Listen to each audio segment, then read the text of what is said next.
So it is really great to be here with you all today on unceded, unsurrendered Algonquin territory. And so why did I drive up here on my Saturday morning? I think there are a few reasons, the dog agrees, why it was really important to be here. The first is that I think we need fewer, not more prisons. I don't think we need prisons at all, but I certainly don't think, correct? I certainly don't think that building a new, bigger prison is going to solve the many challenges that we see in Ontario jails.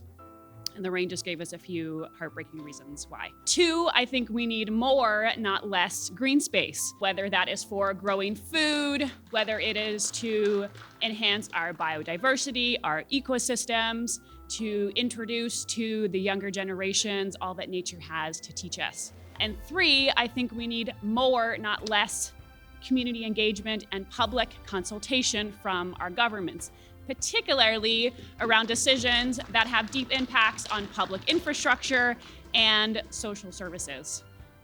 Our current food system is facing a farm renewal crisis.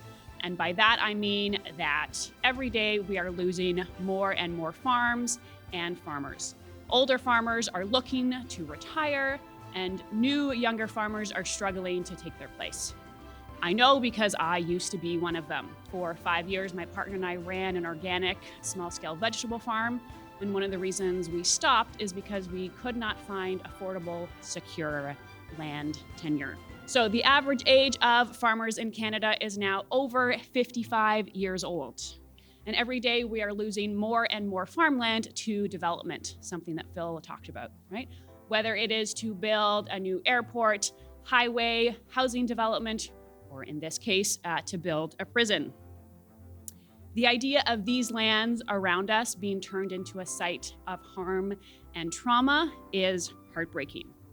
Even more so because publicly owned, high-quality arable land, like these fields, is extremely rare, and I really think that we should be fighting to preserve every single acre of it.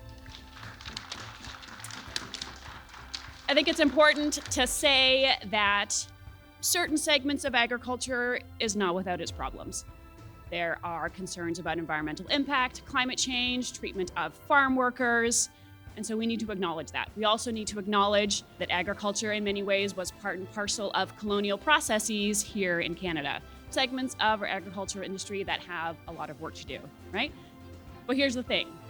Once we pave these farmlands, once we bulldoze these buildings, there is no opportunity to change that.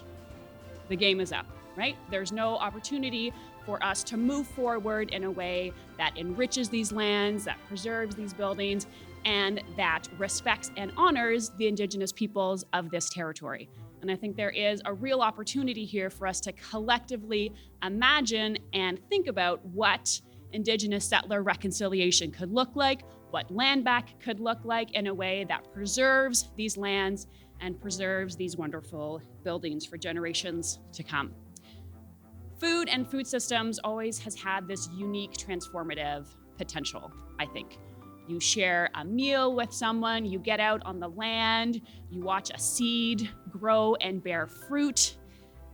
You think about that change is always possible. You feel like you are a part of something that is bigger than yourselves, right? And when I am out on these lands, when I look around at all this green space, I feel inspired.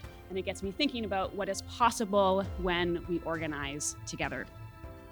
So Doug Ford and his PC party may have just won another election, but I think the fight to save these farmlands is far from over.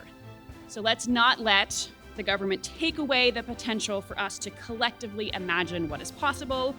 Building a prison is literally the worst, most short-sighted thing they could do. So let us keep up the pressure, demand better, and let's fight to win. Thank you.